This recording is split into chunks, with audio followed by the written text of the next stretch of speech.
kulang na kulang pa rin ang mga oportunidad sa ating bansa. Para sana, hindi na kailangang mag-abroad ni tatay, ni nanay, ni ate o ni kuya, at sa malamang, pati ang ilan o marami sa inyo. Shout out lang po sa ating OFW parents and families dyan.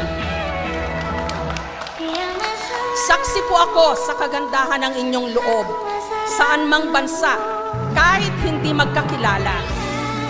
Basta mukhang noipi, pag nagkasalubong, magbabatian ng kabayan. At alam nyo ho, tuwing meron kaming ipini-feature sa aming programa ng mga nangangailangan, ang dakilang mga OFW o Global Pinoys ang nangungunang magbigay ng tulong.